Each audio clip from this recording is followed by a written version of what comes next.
আসসালামু আলাইকুম প্রিয় মৎস্য খামারি ভাইয়েরা, আশা করি সকলেই ভালো আছেন। সম্মানিত দর্শক, আমার ভিডিওটি যারা দেশ এবং দেশের বাইরে থেকে লক্ষ্য করে দেখতে পাচ্ছেন তাদেরকে জানাই আন্তরিকভাবে শুভেচ্ছা ও অভিনন্দন। সম্মানিত ভিউয়ার্স, আজকে আলোচনা করব একটি মাঝারি সাইজের হাইফিট মাগুর মাছ সম্পর্কে।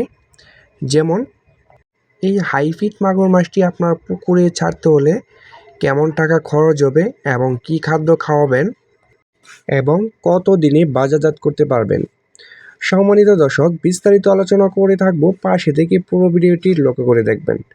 ভিউয়ার্স, এই মুহূর্তে আমার ভিডিও স্ক্রিনে যে মাছগুলো লক্ষ্য করে দেখতে পাচ্ছেন, এটি হচ্ছে 1 কেজিতে 500 পিস এবং 2.5 ইঞ্চি সাইজের পোনা।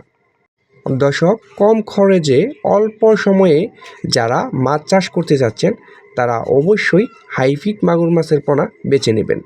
সম্মানিত দর্শক, আপনি কিন্তু মাত্র 3 মাস চাষ করে কিন্তু এই মাছগুলা বিক্রি করে দিতে পারবেন। সম্মানিত দর্শক, এই হাইফিট জাতের মাগুর মাছটিকে আপনি কি খাদ্য খাওয়াবেন? দেখতেই পাচ্ছেন আমরা কিছু খাবার এটিকে দেওয়ার জন্য রেডি করছি। তো আপনি 2.5 ইঞ্চি সাইজের পোনাটিকে আপনি এই খাবারগুলো খাওয়াতে পারবেন। এটি হচ্ছে নারিশ 0.1 মিলি। এটি আপনি 7 থেকে 10 দিন খাওয়াবেন। তারপর থেকে আপনি যত বেশি ময়লা আবর্জনা নোংরা খাবার খাওয়াতে পারেন তত বেশি বেড়ে থাকে। এই হাইফিট জাতের মাগুর মাছটি হচ্ছে একটি রাক্ষসী প্রজাতির মাছ। এটি আপনি যত বেশি খাওয়াতে পারবেন তত তাড়াতাড়ি বাড়বে। এই হাইফিট জাতের মাগুর মাছটিকে আপনি কিভাবে আপনার পুকুরে এবং খাল বিলে চাষ করবেন? তো অনেকেই ভুল করে এই হাইফিট মাগুর মাছটি যে কোনো বাংলা মাছের সাথে দিয়ে দেয়।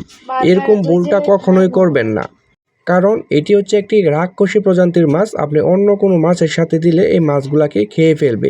এই হাইফিট মাগুর মাছটি আপনি এককভাবে চাষ করার ক্ষেত্রে সবচেয়ে থেকে বেশি লাভ। এটি অল্প দিনে বাজারজাত করতে পারবেন এবং খুবই কম সময়ে লাভবান হতে পারবেন। দর্শক, যারা বারবার মাছ চাষ করে লস খাচ্ছেন তারা কিন্তু এই হাইফিট মাগুর মাছটি দ্বিতীয়বারের মতো চাষ করে দেখতে পারেন। এটি 100% চাষে সফলতা অর্জন করতে পারবেন।